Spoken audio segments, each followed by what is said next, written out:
ජාවාල අපි හෙළබිමට අරු නැල්ලේ මීට කලින් පෙන්නුවා ජාවාල කොහොමද කියලා. දැන් මේ තියෙන ජාවාල වැලක් මේ.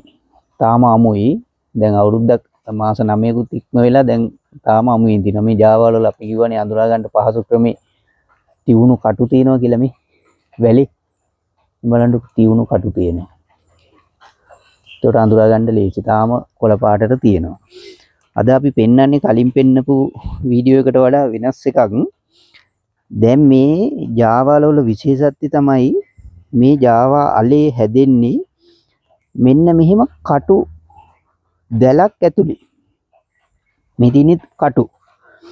කොච්චර තියුණුද කිව්වොත් අඟල් එකමාරක් විතර සමහර කටු තියෙනවා. මේ බොහොම තියුණුයි. මේ කටු ටික පොළොව ආසන්නේ තියෙන්නේ උඩ. ඒකට මේ කටු දැල ඇතුලේ තමයි මේ අල තියෙන්නේ.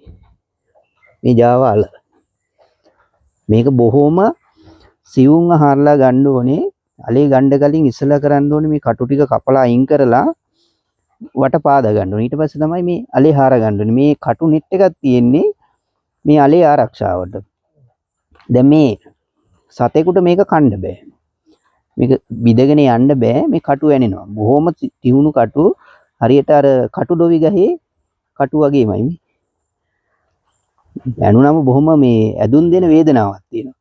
ඒකට මේ ජාවාල වැල ආරක්ෂාවට තමයි අලේ ආරක්ෂාවට තමයි මේ කටු දැලක් ස්වභාවයෙන් පිහිටලා තියෙන්නේ. ඒකට අනික් වැල්ල වලට වඩා විශේෂත්වයක් තියෙනවා ජාවාල කටු දැලක් ඇතුලේ තමයි මේ අලේ හැදෙන්නේ. මේ අල ටික හැදිලා තින්නේ මේ කටු දැල ඇතුලේ.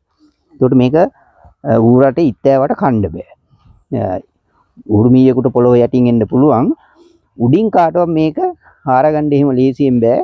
මේ කටු දැල තියෙන නිසා. ජාවාල වල තියෙන විශේෂත්වය අන්න ඒ කාරණේ තමයි අද අපි පැහැදිලි කරන්න යන්නේ.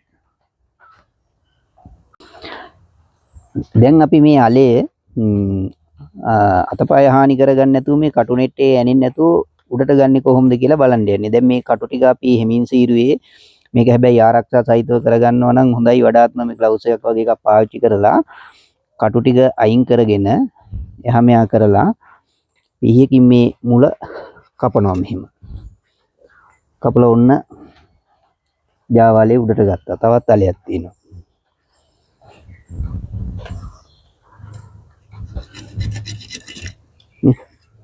තරුණ දැන් ජාවාල ගිය අවුරුද්දේ මේ වගේ හදපු අලෙන් තමයි මේ අල දෙක හම්බ වෙලා තියෙන්නේ. මේක තව හැරුවොත් පොඩි අලයක් දෙකක් හොයාගන්න පුළුවන් වෙයි ඇතුලේ අපිට.